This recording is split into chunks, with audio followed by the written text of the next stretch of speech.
Number 1 ନୂଆବର୍ଷ ନୂଆ ନିୟମ ଏଣିକି ପ୍ରତି ମାସ ମିଳିବ ରାସନ ସାମଗ୍ରୀ। ନୂଆବର୍ଷରୁ ଲାଗୁ ହେବ ନୂଆ ନିୟମ। ରାସନ ମିଳିବାରେ ଆଉ ହେବନି ଅନିୟମିତତା। ପୂର୍ବରୁ 3 ମାସରେ ଥରେ ମିଳୁଥିବା ରାସନ ସାମଗ୍ରୀ ଏଣିକି ପ୍ରତି ମାସ ମିଳିବ। ଜାନୁଆରୀ ମାସରୁ ଏହି ନିୟମ ଲାଗୁ କରିବାକୁ ଯାଉଛନ୍ତି ରାଜ୍ୟ ସରକାର। ଏହି ଘୋଷଣା ପରେ ହିତାଧିକାରୀଙ୍କ ମଧ୍ୟରେ ଖୁସିର ଲହରୀ ଖେଳିଯାଇଛି। ନମ୍ବର 2 ବାଟ ବୁଲିଗଲା ବନ୍ଦେ ଭାରତ ଏକ୍ସପ୍ରେସ୍। ଗୋଆ ଯିବା ବଦଳରେ ଚାଲିଗଲା କଲ୍ୟାଣ। ମୁମ୍ବାଇର ଛତ୍ରପତି ଶିବାଜୀ ମହାରାଜ ଟର୍ମିନାସ୍ CMSMTରୁ ଗୋଆର ମଡଗାଓଁ ଅଭିମୁଖେ ବାହାରିଥିବା ଦେଶର ଅତ୍ୟାଧୁନିକ ଟ୍ରେନ୍ ବନ୍ଦେ ଭାରତ ଏକ୍ସପ୍ରେସ୍ ବାଟ ଭୁଲିଯାଇଛି। ମହାରାଷ୍ଟ୍ରର ଦିବା ଷ୍ଟେସନରୁ ଟ୍ରେନ୍ଟି ପନଭେଲ ଆଡ଼କୁ ଯିବା ପରିବର୍ତ୍ତେ କଲ୍ୟାଣ ଆଡ଼କୁ ମୁହାଁଇଥିଲା। ଏହି ଖବର ଜଣାପଡ଼ିବା ପରେ ରେଳବାଇ ଅଧିକାରୀଙ୍କ ମଧ୍ୟରେ ହଇଚଇ ସୃଷ୍ଟି କରିଥିଲା। ନମ୍ବର 3 ଓଡ଼ିଶାର ବିକାଶ ପାଇଁ 9 ଦାବି। ପର୍ଯ୍ୟଟନ ପାଇଁ ରାଜ୍ୟ ସରକାର ଲୋଡ଼ିଲେ 10,000 କୋଟି। କେନ୍ଦ୍ର ଅର୍ଥମନ୍ତ୍ରୀଙ୍କ ନିକଟରେ ପ୍ରାକ୍ ବଜେଟ୍ ବୈଠକରେ 9ଟି ଦାବି ରଖିଛି ଓଡ଼ିଶା। ଭିତ୍ତିଭୂମି ବିକାଶକୁ ଆହୁରି ତ୍ୱରାନ୍ୱିତ କରିବା ପାଇଁ ପୁଞ୍ଜି ନିବେଶ ନିମନ୍ତେ ସ୍ୱତନ୍ତ୍ର ସହାୟତା ଯୋଜନା 2025-26 ଅଧୀନରେ ରାଜ୍ୟକୁ ଅଧିକ ଆବଣ୍ଟନ ପାଇଁ ଦାବି ହୋଇଛି। ନମ୍ବର 4 ନୂଆବର୍ଷରେ ବଢ଼ିବ ଶୀତ। 24 ତାରିଖରୁ ଭାରୀ ବର୍ଷାର ସମ୍ଭାବନା। ଗତ 2 ଦିନ ତଳେ ବର୍ଷା ହୋଇ ବହୁ ଫସଲ କ୍ଷତିଗ୍ରସ୍ତ ହୋଇଥିଲା। ଆଗକୁ ପୁଣି ବର୍ଷା ଆସୁଛି। ଆସନ୍ତା 24 ତାରିଖରୁ ପୁଣି ବର୍ଷା ହୋଇପାରେ। 24ରେ ଉପକୂଳ ଓଡ଼ିଶା ଓ ଦକ୍ଷିଣ ଓଡ଼ିଶାରେ ସ୍ୱଳ୍ପରୁ ମଧ୍ୟମ ଧରଣର ବର୍ଷାର ସମ୍ଭାବନା ଅଛି। 25 ତାରିଖରେ ବି ବର୍ଷା ହେବ ବୋଲି ପାଣିପାଗ ବିଭାଗ ପୂର୍ବାନୁମାନ କରିଛି। ନମ୍ବର 5 ବରମୁଣ୍ଡାରେ ବିମାନ ବନ୍ଦର ଭଳି ବସ୍ଷ୍ଟାଣ୍ଡ ରାଜପଥରେ ଧାଇଁବ ମେଟ୍ରୋ। ବରମୁଣ୍ଡାର କାଦୁଅ ପଚ ପଚ ଆଉ ଗନ୍ଧାଉଥିବା ବସ୍ଷ୍ଟାଣ୍ଡର ରୂପ ବଦଳିଗଲା। ଠିଆ ହେଲା ବିମାନ ବନ୍ଦର ଭଳି ଚକଚକିଆ ବସ୍ ଟର୍ମିନାଲ। ସହର ପାଇଁ ସ୍ୱପ୍ନର ପ୍ରକଳ୍ପ ମେଟ୍ରୋର କାମ ଚାଲିଲା। ବିମାନ ବନ୍ଦରରୁ ତ୍ରିଶୁଳିଆ ଯାଏଁ ଚାଲିଲା ମାଟି ପରୀକ୍ଷା। କଂକ୍ରିଟ ସହରରେ ଜଙ୍ଗଲର ମଜା ଦେବାକୁ ଖୋଲିଆ ଆନନ୍ଦବନ। ନମ୍ବର 6 ପଞ୍ଚମ ଓ ଅଷ୍ଟମ ପରୀକ୍ଷା ପାଇଁ ନିୟମ କଡ଼ାକଡ଼ି। ପଞ୍ଚମ ଓ ଅଷ୍ଟମ ଶ୍ରେଣୀରେ ପଢ଼ୁଥିବା ପିଲାଙ୍କ ପାଇଁ ଜାରି ହେଲା ନୂଆ ନିୟମ। ଏଥର ଏହି ଶ୍ରେଣୀରେ ପଢ଼ୁଥିବା ପିଲେ ପରୀକ୍ଷାରେ ଫେଲ୍ ହେଲେ ପରବର୍ତ୍ତୀ ଶ୍ରେଣୀକୁ ଯାଇପାରିବେନି। ପଞ୍ଚମ ଓ ଅଷ୍ଟମ ଶ୍ରେଣୀରେ ଫେଲ୍ ହେବେନିର କଟକଣା ହଟିଲା। ଏନେଇ ସୂଚନା ଜାରି କରିଛନ୍ତି କେନ୍ଦ୍ର ଶିକ୍ଷା ସଚିବ ସଞ୍ଜୟ କୁମାର। ପଞ୍ଚମ ଓ ଅଷ୍ଟମରେ ଫେଲ୍ ହେଲେ 2 ମାସରେ ରିଟେଷ୍ଟର ସୁଯୋଗ ଦିଆଯିବ। ରିଟେଷ୍ଟରେ ଉତ୍ତୀର୍ଣ୍ଣ ନ ହେଲେ ସେହି ପୁରୁଣା ଶ୍ରେଣୀରେ ରହିବେ। ଅଷ୍ଟମ ଶ୍ରେଣୀ ପର୍ଯ୍ୟନ୍ତ ପିଲାଙ୍କୁ ସ୍କୁଲରୁ ବାହାର କରାଯାଇ ପାରିବ ନାହିଁ। ଶିକ୍ଷାର ମାନ ବୃଦ୍ଧି ପାଇଁ ନିଷ୍ପତ୍ତି ହୋଇଥିବା କହିଲେ କେନ୍ଦ୍ର ଶିକ୍ଷା ସଚିବ।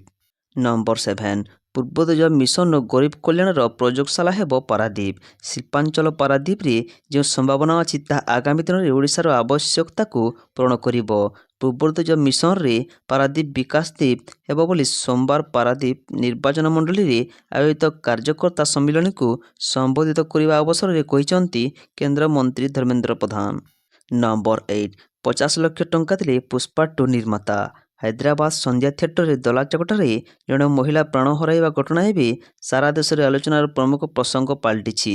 ପୁଷ୍ପା 2 ଚଳଚ୍ଚିତ୍ର ନିର୍ମାତା କମ୍ପାନୀ ଆଜି ପୀଡ଼ିତ ପରିବାରକୁ 50 ଲକ୍ଷ ଟଙ୍କା ସହାୟତା ରାଶି ଦେଇଛନ୍ତି। ସେପଟେ ଏହି ଘଟଣା ପାଇଁ ଅଭିନେତା ଅଲ୍ଲୁ ଅର୍ଜୁନ ଦାୟୀ ନୁହନ୍ତି ବୋଲି କହିଛନ୍ତି ମୃତକଙ୍କ ସ୍ୱାମୀ। ନମ୍ବର 9 ଅଦିନିଆ ବର୍ଷାରେ ଫସଲ କ୍ଷୟକ୍ଷତି। ଚାଷୀଙ୍କ ପାଇଁ ବଡ଼ ଘୋଷଣା କଲେ ରାଜସ୍ୱ ମନ୍ତ୍ରୀ। ରାଜ୍ୟରେ ଶୀତ ଦିନରେ ଅଦିନିଆ ବର୍ଷା କାରଣରୁ ଚାଷୀମାନେ କ୍ଷତିର ସାମ୍ନା କରିଛନ୍ତି। ଅନେକ ଜିଲ୍ଲାରେ ଧାନ ବିଲରେ ଧାନ ଭାସି ଯାଇଥିବା ବେଳେ ବାଦାମ ଚାଷୀମାନେ ମଧ୍ୟ ଚିନ୍ତାରେ ପଡ଼ିଛନ୍ତି। ଏହାରି ମଧ୍ୟରେ କୃଷକଙ୍କ ଲାଗି ଖୁସି ଖବର ଦେଇଛନ୍ତି ମନ୍ତ୍ରୀ ରାଜସ୍ୱ ଏବଂ ବିପର୍ଯ୍ୟୟ ପରିଚାଳନା ମନ୍ତ୍ରୀ ସୁରେଶ ପୂଝାରୀ। ସୋମବାର କହିଛନ୍ତି ଯେ ଆସନ୍ତା 5 ଦିନ ମଧ୍ୟରେ ରାଜ୍ୟରେ ଅଦିନିଆ ବର୍ଷା ହେତୁ ଫସଲର କ୍ଷୟ ପାଇଁ ରାଜ୍ୟ ସରକାର ଚାଷୀଙ୍କୁ କ୍ଷତିପୂରଣ ପ୍ରଦାନ କରିବେ। ନମ୍ବର 10 ଅଗଷ୍ଟ 15 ସୁଦ୍ଧା ରାଜ୍ୟରେ ଗଡ଼ିବ ଗ୍ରୀନ୍ ହାଇଡ୍ରୋଜେନ୍ ବସ୍। ସୂଚନା ଦେଲେ ମନ୍ତ୍ରୀ। ଓଡ଼ିଶା ପାଗକୁ ସୁହାଇବ ଗ୍ରୀନ୍ ହାଇଡ୍ରୋଜେନ୍ ବସ୍। ଡିଜେଲ ବ୍ୟବହାର କରିବ। ପ୍ୟାସେଞ୍ଜରକୁ କମ୍ ଭଡ଼ା ଲାଗିବ। 2025 ଅଗଷ୍ଟ 15 ସୁଦ୍ଧା ବସ୍ ଚଳାଇବାକୁ ଲକ୍ଷ୍ୟ ଧାର୍ଯ୍ୟ ହୋଇଛି। ଲୋକସେବା ଭବନର ତୃତୀୟ ମହଲା କନଫରେନ୍ସ ହଲରେ ଗ୍ରୀନ୍ ହାଇଡ୍ରୋଜେନ୍ ମୋବାଲିଟି ପ୍ରୋଜେକ୍ଟର ତ୍ରିପାକ୍ଷିକ ବୁଝାମଣାପତ୍ର ଚୁକ୍ତି ସ୍ୱାକ୍ଷର ଶେଷ ହୋଇଛି। ନମ୍ବର 11 ମୋଦିଙ୍କୁ ଭେଟିଲେ ମୋହନ। ପ୍ରଧାନମନ୍ତ୍ରୀ ନରେନ୍ଦ୍ର ମୋଦିଙ୍କୁ ଭେଟିଛନ୍ତି ମୁଖ୍ୟମନ୍ତ୍ରୀ ମୋହନ ଚରଣ ମାଝୀ। ଦିଲ୍ଲୀରେ ପ୍ରଧାନମନ୍ତ୍ରୀଙ୍କ କାର୍ଯ୍ୟାଳୟରେ ଏହି ଭେଟଘାଟ ହୋଇଛି। ପ୍ରଧାନମନ୍ତ୍ରୀ ମୁଖ୍ୟମନ୍ତ୍ରୀଙ୍କ ମଧ୍ୟରେ ଅନେକ ଗୁରୁତ୍ୱପୂର୍ଣ୍ଣ ପ୍ରସଙ୍ଗରେ ଆଲୋଚନା ହୋଇଥିବା ଚର୍ଚ୍ଚା ହେଉଛି। ଜାନୁଆରୀରେ ପ୍ରଧାନମନ୍ତ୍ରୀ ଦୁଇ ଥର ଓଡ଼ିଶା ଗସ୍ତରେ ଆସିବାର କାର୍ଯ୍ୟକ୍ରମ ରହିଛି। ନମ୍ବର 12 ଓଡ଼ିଶା ଆର୍ଥିକ ଅଭିବୃଦ୍ଧିର ବିନ୍ଧାଣୀ ନବୀନ। ନବୀନଙ୍କ ପାଇଁ ଦରିଦ୍ର ରାଜ୍ୟ ଓଡ଼ିଶା ଆଜି ସମ୍ଭାବନାର ହବ୍। ଖୋଦ୍ ଏପରି ଦାବି କରିଛି ଭାରତୀୟ ରିଜର୍ଭ ବ୍ୟାଙ୍କ ଅଫ୍ ଇଣ୍ଡିଆ। ନବୀନଙ୍କ ଶାସନ କାଳରେ ଓଡ଼ିଶା ପ୍ରଗତିଶୀଳ ଅର୍ଥନୀତିରେ ପହଞ୍ଚିଥିଲା। ଖୋଦ୍ ବିରୋଧୀ ବି ଏହି କଥାକୁ ସ୍ୱୀକାର କରିଛନ୍ତି। ପୁଣି ଥରେ ବିଜେଡି ସୁପ୍ରିମୋ ନବୀନ ପଟ୍ଟନାୟକଙ୍କୁ ସର୍ବୋଚ୍ଚ ବ୍ୟାଙ୍କ ଦେଇଛି ଉତ୍ତମ ପ୍ରଶାସନର ସାର୍ଟିଫିକେଟ୍। ନମ୍ବର 13 ନୂଆବର୍ଷରୁ ବଢ଼ିବ ବିଜୁଳି ଦର। ନୂଆବର୍ଷରେ ବଢ଼ିପାରେ ବିଜୁଳି ଦର। 2025-26 ଆର୍ଥିକ ବର୍ଷରୁ ଉପଭୋକ୍ତାଙ୍କୁ ବିଜୁଳି ୟୁନିଟ୍ ପିଛା ଅଧିକ ଟଙ୍କା ଦେବାକୁ ପଡ଼ିପାରେ। ଏଥିପାଇଁ ରାଜ୍ୟ ବିଦ୍ୟୁତ୍ ନିୟାମକ ଆଯୋଗ ବା OERCଙ୍କ ପାଖରେ ଥିବା ଦାବି କରିଛି ଗ୍ରିଡ୍କୋ। ବିତରଣ କମ୍ପାନୀଗୁଡ଼ିକ ୟୁନିଟ୍ ପିଛା ଅଧିକ 3 ଟଙ୍କା 82 ପଇସା ଦେବା ପାଇଁ OERC ପାଖରେ ଦାବି ରଖିଛି ଗ୍ରିଡ୍କୋ। ନମ୍ବର 14 ଚିନ୍ତାରେ ଅମ୍ବାନୀ। ଧୀରେ ଧୀରେ କମୁଛନ୍ତି ଜିଓ ଉପଭୋକ୍ତା। ବ୍ୟବସାୟୀ ତଥା ଦେଶର ସବୁଠାରୁ ଧନୀ ବ୍ୟକ୍ତି ମୁକେଶ ଅମ୍ବାନୀ ରିଲାଏନ୍ସ ଇଣ୍ଡଷ୍ଟ୍ରିଜ୍ର ଅଧ୍ୟକ୍ଷ ଅଛନ୍ତି। ତାଙ୍କ କମ୍ପାନୀ ରିଲାଏନ୍ସ ଜିଓ ଭାରତର ଜଣାଶୁଣା ଟେଲିକମ୍ କମ୍ପାନୀ।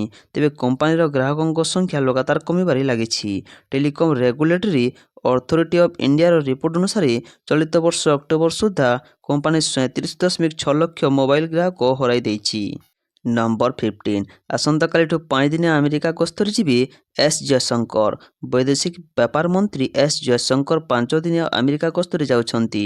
ଆସନ୍ତା ଡିସେମ୍ବର 24 ତାରିଖରୁ 29 ତାରିଖ ଯାଏଁ ସେ ଆମେରିକାରେ ଗସ୍ତ ରହିବା ସହିତ ଦୁଇ ଦେଶ ମଧ୍ୟରେ ଦ୍ୱିପାକ୍ଷିକ ସମ୍ବନ୍ଧକୁ ନେଇ ଆଲୋଚନା କରିବାର କାର୍ଯ୍ୟକ୍ରମ ରହିଛି। ଆମେରିକାରେ ଦ୍ୱିତୀୟ ଥର ଟ୍ରମ୍ପ ସରକାର ଆସିବା ପରେ ଭାରତ ପକ୍ଷରୁ ଏହା ପ୍ରଥମ ଉଚ୍ଚସ୍ତରୀୟ ବୈଠକ ହେବାକୁ ଯାଉଛି। ନମ୍ବର 16 ଦୁର୍ବଳ ହୋଇଯାଇଛି ବିଜେଡି। 26ରେ ଗୁରୁମନ୍ତ୍ର ଦେବେ ନବୀନ ପଟ୍ଟନାୟକ। ଆଉ ବିଶେଷ ଦିନରେ ବିଶେଷ ପ୍ରସ୍ତୁତି ବି ହେଉଛି। 26 ତାରିଖରେ ବିଜେଡି ପ୍ରତିଷ୍ଠା ଦିବସ। ଦୀର୍ଘ 24 ବର୍ଷ ଧରି ଶାସନରେ ରହିବା ପରେ ଏଥର ବିରୋଧୀ ଦଳ ଭାବେ ପ୍ରତିଷ୍ଠା ଦିବସ ପାଳିତ ବିଜେଡି। ଚଳିତ ଥର ନିର୍ବାଚନ ମଣ୍ଡଳୀ ସ୍ତରରେ ପ୍ରତିଷ୍ଠା ଦିବସ ପାଳନ ପାଇଁ ଦଳ ନିଷ୍ପତ୍ତି ନେଇଛି। ଆଉ ଶଙ୍ଖଭବନରେ ଆୟୋଜନ ହେବ ରାଜ୍ୟସ୍ତରୀୟ କାର୍ଯ୍ୟକ୍ରମ। ନମ୍ବର 17 ଧାମନଗରରେ ପ୍ରତିଷ୍ଠା ହେବ ଟେକ୍ସଟାଇଲ ପାର୍କ। ପ୍ରଧାନମନ୍ତ୍ରୀଙ୍କୁ କୃତଜ୍ଞତା ଜଣାଇଲେ ମନ୍ତ୍ରୀ ସୂର୍ଯ୍ୟବଂଶୀ। ଭଦ୍ରକ ଜିଲ୍ଲା ଧାମନଗର ଛକରେ ପ୍ରତିଷ୍ଠା ହେବ textile park. Indian oil MCPI private କମ୍ପାନୀର ସହ ଭାଗିଦାରୀରେ ଧାମନଗର ଛକରେ ଏହି ପାର୍କ ପ୍ରତିଷ୍ଠା ହେବ। ଏଥିପାଇଁ 4,382 କୋଟି ଟଙ୍କା ମଞ୍ଜୁର ହୋଇଥିବା ଜଣାପଡ଼ିଛି। ନମ୍ବର 18 ନୂଆ ଯୁଗର ବିଶ୍ୱବିଦ୍ୟାଳୟ ପ୍ରତିଷ୍ଠା ପାଇଁ ସହଯୋଗ ଯୋଗାଇ ଦିଆଯିବ। ସ୍ୱାମୀ ଦୟାନନ୍ଦ ସରସ୍ୱତୀ ଭାରତୀୟ ଶିକ୍ଷା ବ୍ୟବସ୍ଥାର ଏକ ସ୍ତମ୍ଭ ଥିଲେ। ସମାଜ ନିର୍ମାଣ ପାଇଁ ସେ ଶିକ୍ଷାକୁ ଏକ ମାଧ୍ୟମ କରିଥିଲେ। DAV ଭାରତୀୟ ଶିକ୍ଷା ବ୍ୟବସ୍ଥାର ସମାନ ପରମ୍ପରାକୁ ଆଗକୁ ବଢ଼ାଇଛି। DAV ଗବେଷଣା ଆଜି ଜାତୀୟ ଶିକ୍ଷାନୀତି ମାଧ୍ୟମରେ ରାଷ୍ଟ୍ରୀୟ ନୀତିର ଏକ ଅଂଶ ବୋଲି ରବିବାର ଭୁବନେଶ୍ୱରଠାରେ 6ଠ DAV ୟୁନାଇଟେଡ୍ ଫେଷ୍ଟିଭାଲରେ ଯୋଗଦେବା ଅବସରରେ କହିଛନ୍ତି କେନ୍ଦ୍ର ଶିକ୍ଷାମନ୍ତ୍ରୀ ଧର୍ମେନ୍ଦ୍ର ପ୍ରଧାନ। ନମ୍ବର 19 ହସ୍ପିଟାଲ ବେଡ୍ରେ ବିନୋଦ କାମ୍ବଲି। ଭାରତୀୟ କ୍ରିକେଟ ଟିମ୍ର ପୂର୍ବତନ ଷ୍ଟାର ଖେଳାଳି ବିନୋଦ କାମ୍ବଲିଙ୍କ ସ୍ୱାସ୍ଥ୍ୟାବସ୍ଥା ପୁଣି ବିଗିଡ଼ିଛି। ଏଥିପାଇଁ ତାଙ୍କୁ ହସ୍ପିଟାଲରେ ଭର୍ତ୍ତି କରିବାକୁ ପଡ଼ିଛି। ଶନିବାର ବିଳମ୍ବିତ ରାତ୍ରିରେ ତାଙ୍କ ସ୍ୱାସ୍ଥ୍ୟାବସ୍ଥା ହଠାତ୍ ବିଗିଡ଼ିଥିଲା। ଏଥିପାଇଁ ତାଙ୍କୁ ଥାନେସ୍ଥିତ ଆକୃତି ହସ୍ପିଟାଲରେ ଆଡମିଟ୍ କରାଯାଇଥିଲା। ତାଙ୍କ ସ୍ୱାସ୍ଥ୍ୟାବସ୍ଥା ସ୍ଥିର ରହିଛି। ନମ୍ବର 20 71,000 ନିଯୁକ୍ତି ପତ୍ର ବାଣ୍ଟିଲେ ପ୍ରଧାନମନ୍ତ୍ରୀ। ସରକାରୀ ନିଯୁକ୍ତି ପାଇଁ ମନୋନୀତ ପ୍ରାୟ 71,000ରୁ ଅଧିକ ଯୁବକ ଯୁବତୀଙ୍କ ପ୍ରଧାନମନ୍ତ୍ରୀ ନରେନ୍ଦ୍ର ମୋଦି ନିଯୁକ୍ତି ପତ୍ର ବଣ୍ଟନ କରିଛନ୍ତି। ସୋମବାର ଭିଡ଼ିଓ କନଫରେନ୍ସିଂ ଜରିଆରେ ପ୍ରଧାନମନ୍ତ୍ରୀ ଏହି ନିଯୁକ୍ତି ପତ୍ର ଯୋଗ୍ୟ ପ୍ରାର୍ଥୀଙ୍କୁ ହସ୍ତାନ୍ତର କରିଛନ୍ତି। କେନ୍ଦ୍ର ସରକାର ନିଯୁକ୍ତି ମେଲା ଯୋଜନା ଅନ୍ତର୍ଗତ ଯୋଗ୍ୟ ତଥା ମନୋନୀତ ଯୁବପିଢ଼ିଙ୍କୁ ସରକାରୀ ନିଯୁକ୍ତି ପାଇଁ ଗତ 2 ବର୍ଷ ଧରି ଏକ ପ୍ରକାର ନିଯୁକ୍ତି ପତ୍ର ବଣ୍ଟନ କରାଯାଇ ଆସୁଅଛି।